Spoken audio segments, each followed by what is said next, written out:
the long-awaited next episode of the Volkswagen T4 off-grid off-road build that I did a couple of years ago.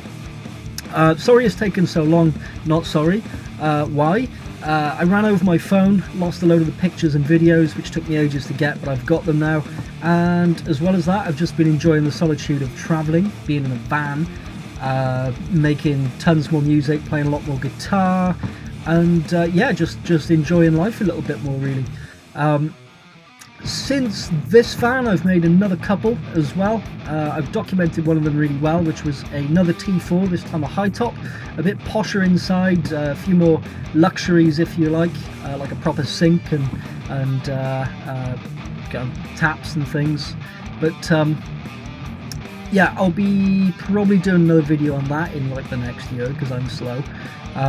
But yeah, I'm going to cover everything on the first Volkswagen that I showed off last time in this video. So yeah, hope you enjoyed. Let me know what you think of it.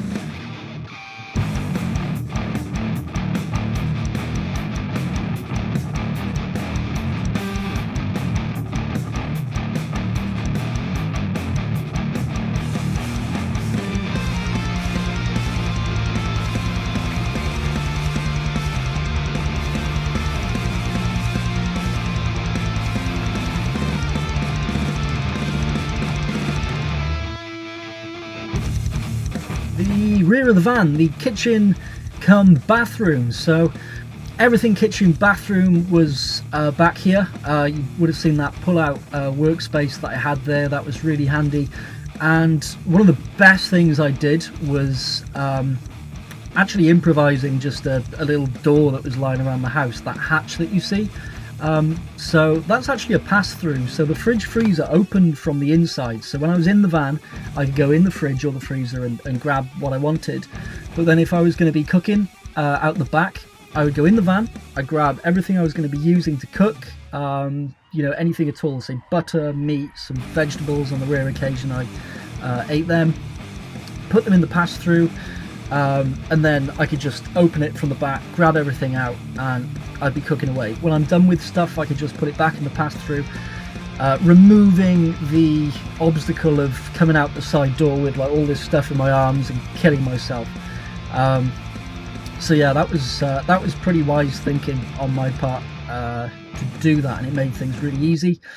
Everything bathroom related was there too. I had a curtain thing, I haven't got any pictures of it, a curtain thing that would come out the back when I was bathing. I didn't have like a shower or anything, but I had the ability to heat water, and for me, I was pretty happy with that. Yeah, I never... This wasn't really a van for the faint of heart. I wanted it to be a bit of a gritty off-roader sort of machine. I wasn't thinking so much on luxuries over practicality. I built this in the lockdown, you know, when the world could have been falling apart. So, you know, I was thinking on purely necessity and practicality with everything. And the rear of the van really tells that story.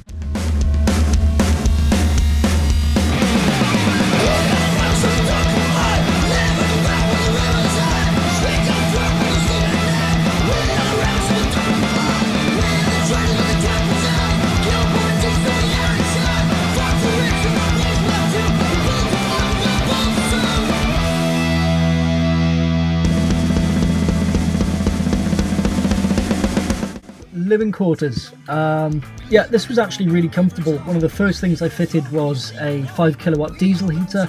That was actually fitted underneath the van, so it was underslung in a galvanized case, so it wasn't taking up any room in the van. It had the outlet coming by where the side step is, where most of the draft is going to be, so it was always really toasty through winter. For sleeping arrangements, I first of all tried having a diagonally hung hammock. That was as uncomfortable as shit, so I got rid of that and replaced it with a folding sofa thing, which was on the floor as a sofa. Of an evening, I could fold it out into a double bed size thing. Lighting, I had 8 LEDs on the ceiling on different switches. I had the LED strips, as you can see around there, RGB for a little bit of atmosphere. The curtains were Van X, so totally blackout, really comfortable. I had 2 windows on each side of the van. One of them by the desk was sliding, so I could vent it and get a bit of air in there when I was working. The desk, when that was set up, was great. I had room for a second monitor that was fitted in there.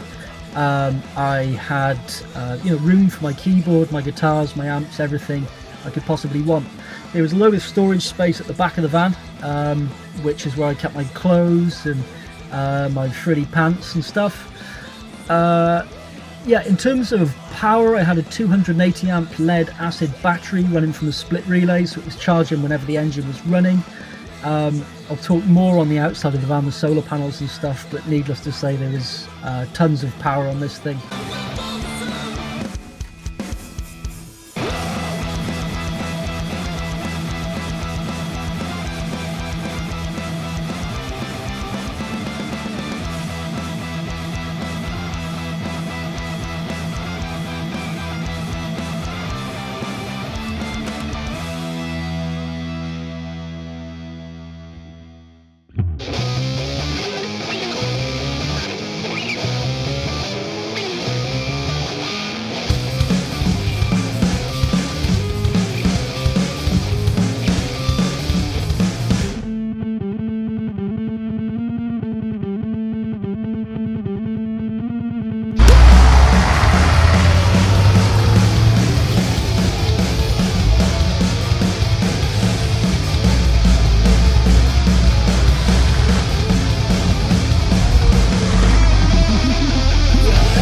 On the outside of the van, so the paint job was matte NATO green. You only need a 5 litre tin to do a van as big as mine. Had the bull bar on the front with a LED light bar which was wired up to the full beam, so I could just flick that and have loads and loads of light. Deadlocks on all the doors as a bit of a security upgrade. I had the front light guards, which are hard to get, but they were cool. The rear light guards, tow bar on the back, the Fiamma 2 bike carrier on the back, which I painted black just to fit in the van. On the side I had those jerry cans, so one was stainless steel for my water supply, which led into a hose which created a gravity fed tap on the inside of the van. The other was just a standard jerry can for carrying extra diesel. They were sat in jerry can holders which were bolted through the van. I then had 2 fixing clips which held a shovel on the side too. On the back of the van, on the top of the van, so I had 2 solar panels. I had a 200 watt at the front and a 200 watt which sat underneath my roof rack. That was on heavy duty sliders which were about 1.5 meters long, so if I was parked up somewhere I could pull that out and that panel would start drawing power from the orange thing in the sky. They were wired in parallel, I think that's the right one, not series, because it would mean that the front panel could run at its maximum efficiency even when the second panel wasn't pulled out, basically. But that, do a bit of research on that if you think of doing a similar thing. I then had mud tracks on the top for a bit of traction when I got stuck, which I did, and they bailed me out, so that was a good idea. And then I had the 2 Pelly cases, so they were about 70 litres holding capacity, again bolted through the roof rack. And I keep things like my awning, my off-season clothes, tins of food, whatever I wasn't too worried about in those. But yeah, all in all, I think that's everything. If I've missed anything, let me know. But yeah, it was a cool van. I've actually sold it now. I've built a couple more. I'll put some teasers to see us out here of those, and the one that I'm residing in at the moment as well. But yeah, let me know what you think. If you want more of this, then follow along, whatever, like it, share it with your weird friends that like ratty vans too, and maybe you'll hear from me in another year. Cheers guys, and let me know if there's any questions you have.